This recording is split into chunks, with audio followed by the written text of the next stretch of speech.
Oh, sorry, schedule. Yeah, so the question is that the schedule stand part. Those of that opinion will say aye. Aye. Contrary, no. The ayes have it. We move to the debate on clauses 1 to 3. Mr Chairman. The Honourable Damien O'Connor. Mr Chairman, this is the part, the title, the commencement, and of course refers to the Principal Act. We are familiar with the Principal Act. It was one that we engineered through and negotiated through in 2001, and we're quite proud of the fact that as a Labor government we were once again passing a significant piece of legislation for the dairy industry.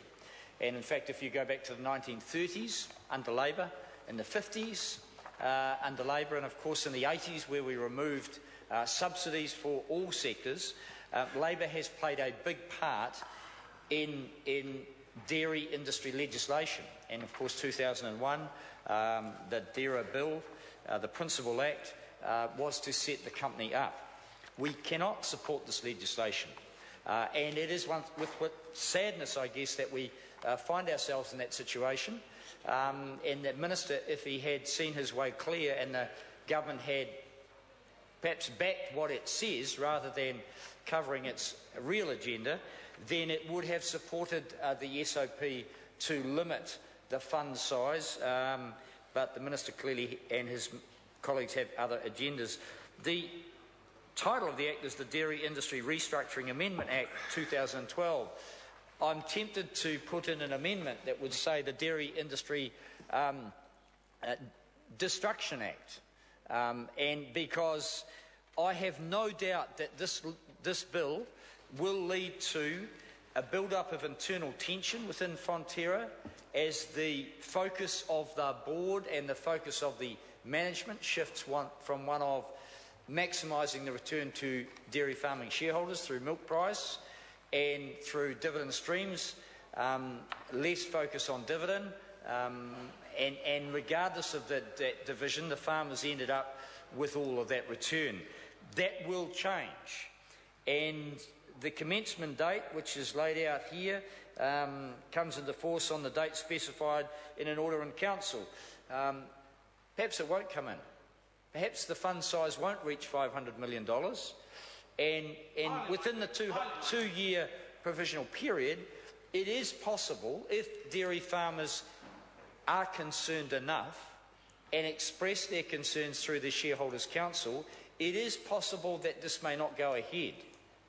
The other group that Fonterra has been talking to, and it has been talking out of both sides of its mouth, I'd have to say, on one hand to the farmers, reassuring them about milk price, and then on the other hand to potential investors, ensuring them about the dividend streams. And actually, if one spoke to the other, those two groups, they'd find that actually the messages are somewhat conflicted at times. Mr Speaker, it relates to the commencement date of the bill here. I don't want to stray in any way from these three clauses, and so the commencement does depend upon the order in council or the conditions of TAF being met, and as I say, they may not be. And this Dairy Industry Destructuring Act may not come into being, Mr Speaker. Mark my words.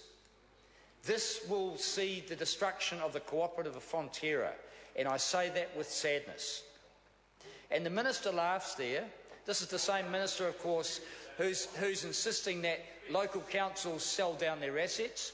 The same Cabinet Minister that is insisting that we sell 49% of our state-owned enterprises onto the stock market.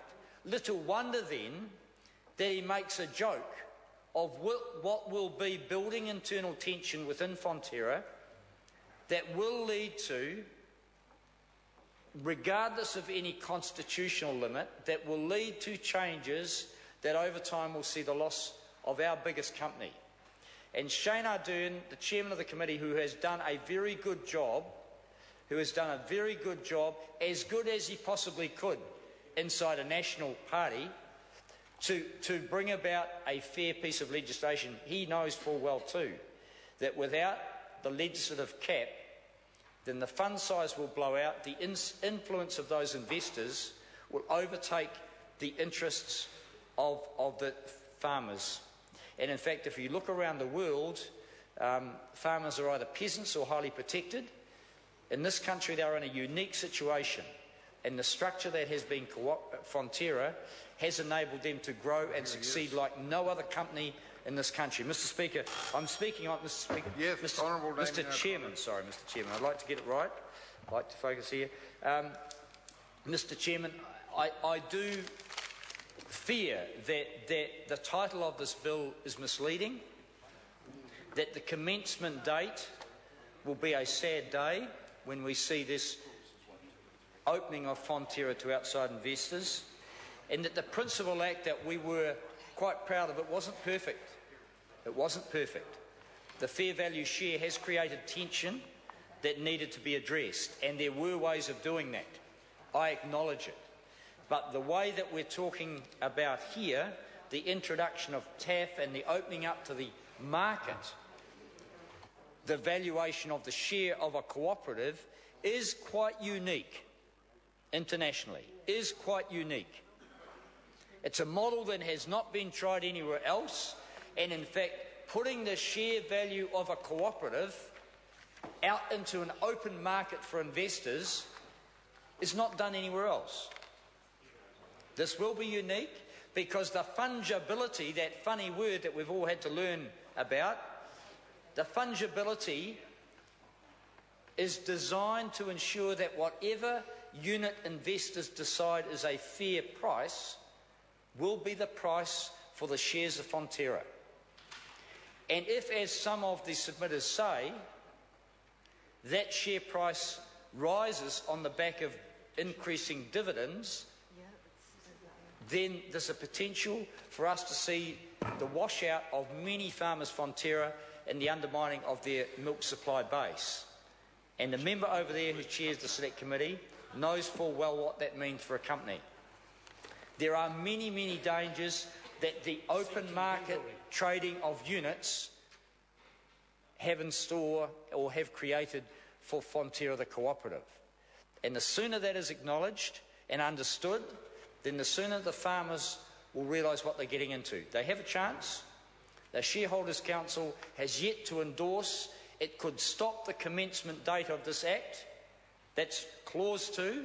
It could stop that by not endorsing TAF.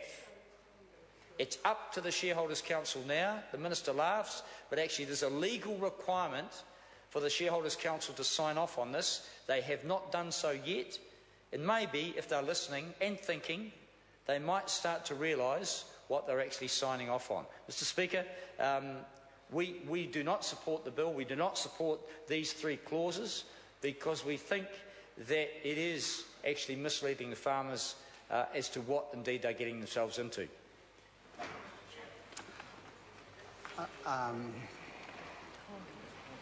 Mr. Chair, I'm calling